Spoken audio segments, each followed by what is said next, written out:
Sur OM5 TV, Lénaïque avec vous et aujourd'hui je suis avec Julien Ada. Il est le délégué général de la FNAB. Qu'est-ce que la FNAB? C'est la Fédération nationale d'agriculture biologique des régions de France. Tout un programme, on va expliquer tout ça avec lui tout de suite. Julien, bonjour. Bonjour. Alors la FNAB, je viens de le dire, la Fédération nationale, donc ça veut dire que toutes les régions jouent le jeu? Oui, c'est ça. On a toutes les régions métropolitaines, en tout cas, qui sont concernées par cette fédération. Ce sont des agriculteurs bio ou agricultrices bio sur le territoire qui se fédèrent dans des groupements au niveau des départements et ensuite au niveau des régions. Et nous, on représente les régions de France au niveau national. Ça fait à peu près 10 000 paysans qui sont engagés, paysannes qui sont engagés dans ce mouvement sur à peu près 25 000 producteurs bio en France aujourd'hui. Ah oui, c'est presque la moitié. On ne s'imaginerait pas, parce qu'on a l'impression que le bio, c'est une toute petite niche encore.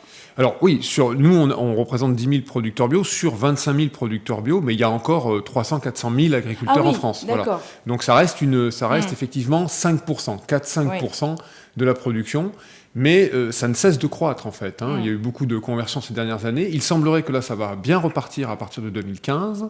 Et surtout, il y a une demande des consommateurs qui est très forte, pratiquement de 10% par an depuis plusieurs années, ce qui est inédit en fait par rapport à l'alimentation en général qui stagne. La demande en alimentation normale, conventionnelle, stagne. Mais la bio, elle, est poussée par les consommateurs, ce qui fait que ça... Et donc les gens ont envie de revenir à quelque chose de sain.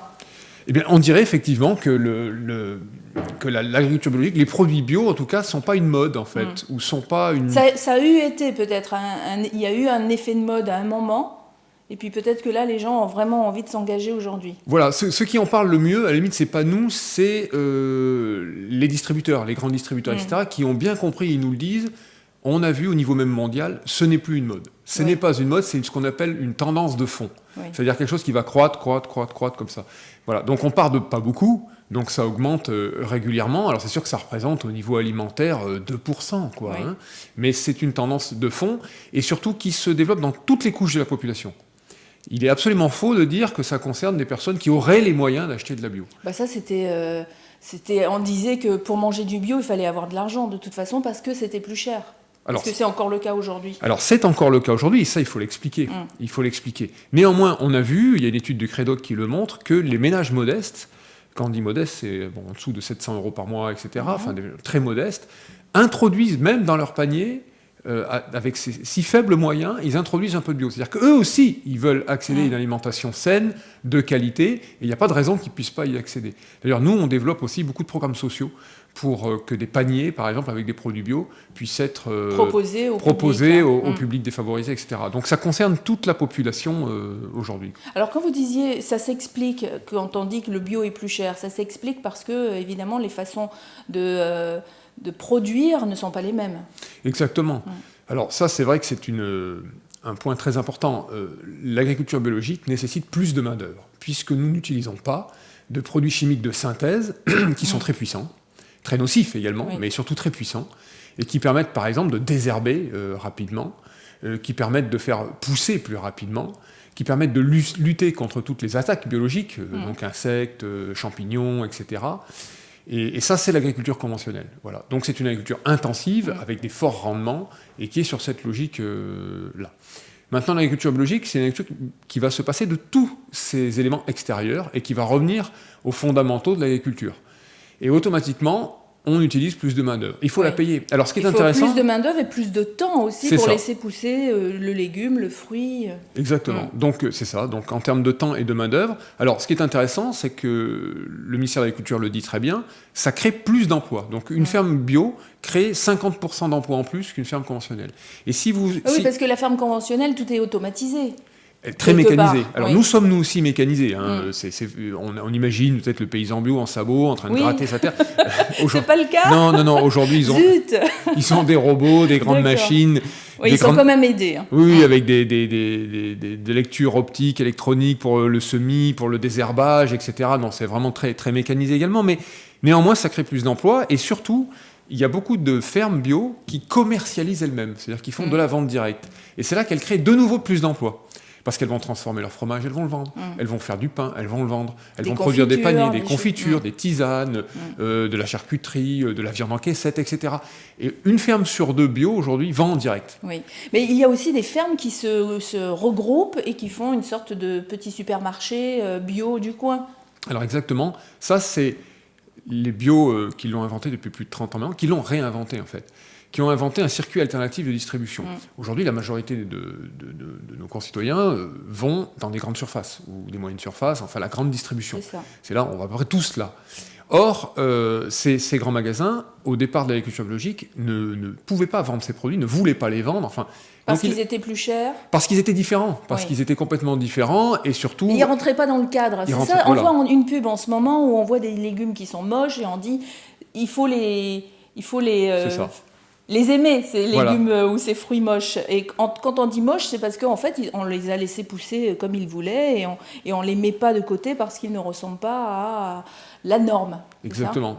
Ça aussi, ça vient de l'agriculture biologique. Alors, tant mieux aujourd'hui si c'est récupéré par la grande distribution, etc. Il ne faut pas jeter effectivement des produits qui sont un tout petit peu abîmés, mais dont les qualités restent... Quand on dit abîmé, on s'entend, parce qu'une pomme qui est industrialisée, on va dire ça comme ça, elle est d'un rouge vif, elles ont toutes la même forme, alors que des pommes bio, des pommes qui ont poussé naturellement, parfois elles ont une peau un petit peu moins jolie, un peu moins brillante, etc. C'est ça. Donc c'est un peu comme ça aussi qu'on peut reconnaître le bio, où il ne faut pas trop se lancer là-dedans en se disant de toute façon un légume moche, c'est forcément bio. Non, un légume moche n'est pas forcément bio. Alors, où trouver de la bio, parce que... Bah oui, c'est ça. Alors, effectivement, comme des grandes surfaces aujourd'hui distribuent un petit peu de produits bio, enfin, elles distribuent à peu près 50% de la production bio. Donc, ça veut dire qu'il y a encore 50% de la production bio qui est distribuée ailleurs. Alors, dans c'est les marchés. Où ailleurs? Alors, c'est les marchés, naturellement. On peut en trouver à Paris, on peut trouver dans toutes les villes de France, on peut en trouver outre-mer aussi, bien sûr. On connaît pas mal de marchés et de producteurs qui... Alors j'en connais à Tahiti, je ne sais pas s'il y en a en Martinique, en Guadeloupe, à La Réunion, oui, tout bien ça, sûr, mais bien sûr, il y en a. Il y en a à La Réunion également, alors, parce qu'il y a aussi des magasins spécialisés qui se sont développés outre-mer. Alors qu'est-ce que vous en pensez, vous, au niveau de la fédération, de ces types de magasins, les magasins bio, qui sont finalement là des gros supermarchés, mais dont le message principal est de vendre du bio? Est-ce qu'ils vendent que du bio? Alors, un magasin, vérifier après. Absolument, il y a des chaînes de magasins spécialisés qui aujourd'hui ne vendent que du bio. Donc, c'est les magasins spécialisés en distribution bio. Ils ont différentes origines. Il y en a qui ont été souvent co-construits, co-créés à l'origine par des consommateurs qui se sont regroupés et qui ont fait un magasin. D'accord. Il en existe ici, pas loin de Paris, oui, il me semble qu'il y en a un qui est même en cours, il demande une sorte de participation aussi du public, non? Vous n'avez pas vu ça? Oui. Alors ça, voilà, ça c'est de nouvelles coopératives type américaines qui sont créées notamment à Brooklyn, je crois, où effectivement les consommateurs vont être aussi un moment de leur temps des magasiniers, etc. Alors ça c'est très expérimental. D'accord. Mais au départ, c'est vrai que les premiers magasins bio ont pu se construire comme ça. Alors aujourd'hui, c'est devenu des magasins normaux entre guillemets, mais qui ont cette spécificité de vendre en bio. Alors, ils vendent, effectivement, ils ont structuré avec nous les filières bio. Ils nous ont aidés, grâce à leurs compétences de commerçants, à créer des filières. Donc, pour les produits secs, pour la viande, pour les légumes, pour les produits laitiers, etc. Ils ont structuré les produits aussi. C'est-à-dire la forme des produits, l'invention des produits, parce que la bio a inventé des nouveaux produits en retrouvant des anciens légumes. On les voit de plus en plus sur les étals aujourd'hui. Voilà, en inventant des formes de céréales, en remettant des légumineuses, c'est-à-dire toutes ces protéines végétales. Quand vous dites inventant, c'est reprendre des... Reprenant, naturellement. On n'a rien inventé, on a au contraire retrouvé... C'est pas des trucs qui viennent d'un laboratoire. Non, ça vient pas d'un laboratoire. C'est des processus de transformation les plus naturels possibles. Donc ces magasins représentent au moins 30 à 40% de la vente de ces produits aujourd'hui spécialisés. Et après, vous avez bien sûr les paniers bio. Les AMAP sont connus un peu en France. Ça concerne plus de 600 000 familles, je crois.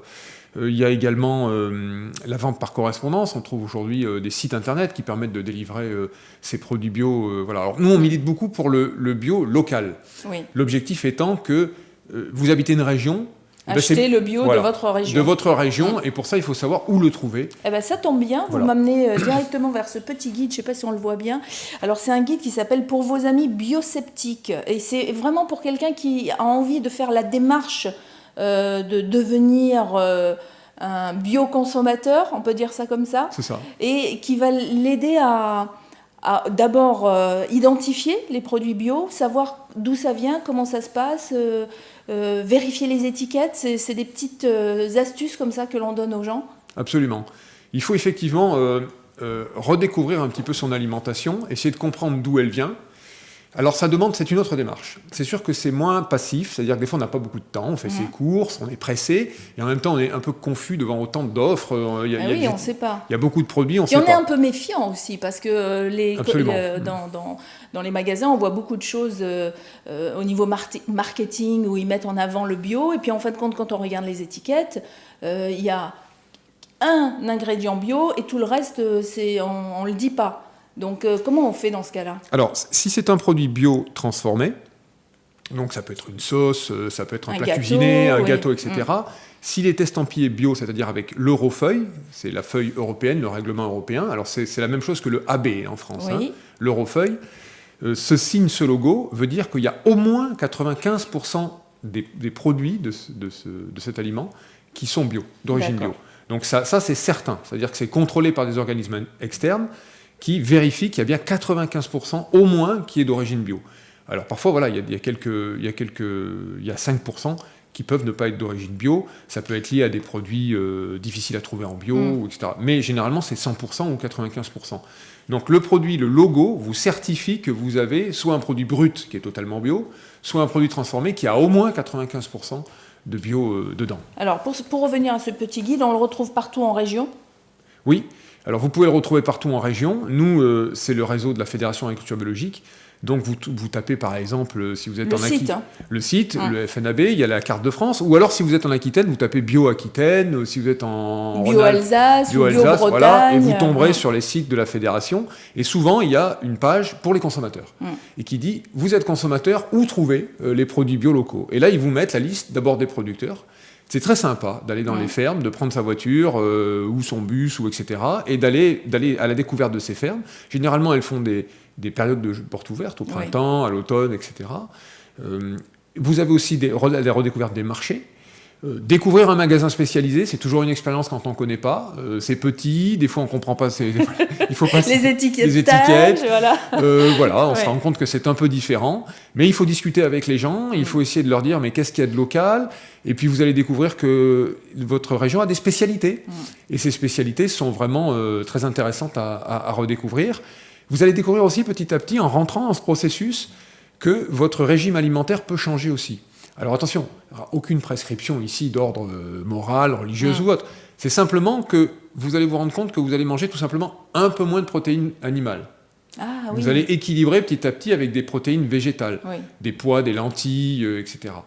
Et du coup, c'est comme ça que vous allez aussi financièrement vous y retrouver. C'est-à-dire, si vous consommez en bio exactement comme vous mangez en conventionnel, je sais pas, avec beaucoup de viande, voilà, beaucoup de fromage, etc., beaucoup de produits, ça peut évidemment revenir beaucoup plus cher. Bien sûr. Mais voilà, petit à petit, vous allez vous rendre compte que vous vous intéressez plus aux céréales, vous vous intéressez plus à la cuisine un tout petit peu plus végétarienne, mais pas tout le temps. Vous réservez un beau poulet, une belle viande, une fois par semaine, parce que vous savez où vous êtes allé la trouver, vous savez quel goût elle a.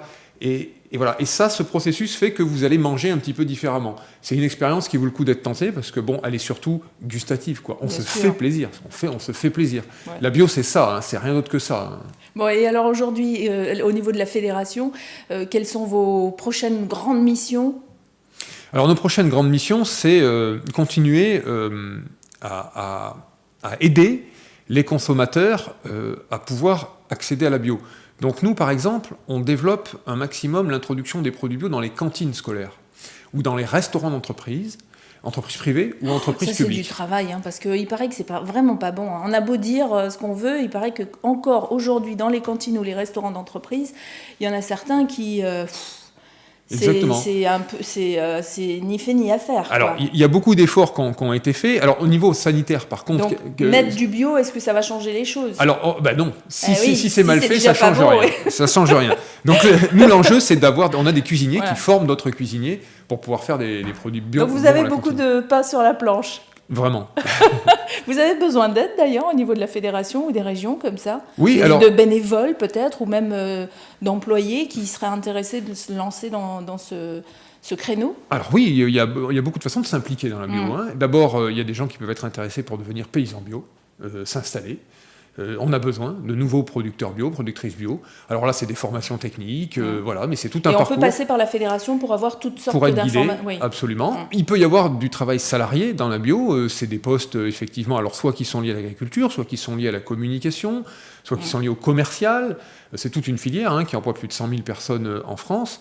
Et il y a aussi la façon bénévole de s'engager dans la bio, où il y a des associations comme Bioconsommateurs, par exemple, ou des associations environnementales, ou des associations de parents d'élèves, ou environnementales qui militent pour la bio. Et là, c'est une façon très concrète d'aller avec d'autres parents ou des amis, etc., voir qu'est-ce qu'on peut faire sur son territoire. Est-ce qu'on peut mettre des produits bio dans la cantine? Est-ce qu'on peut aider une nouvelle ferme? Ou en étant, par exemple, consommateur d'un panier, on n'achète pas simplement le panier. On aide aussi à construire le panier, on peut aller sur la ferme ramasser les légumes. Voilà comment on participe de cette communauté de la bio.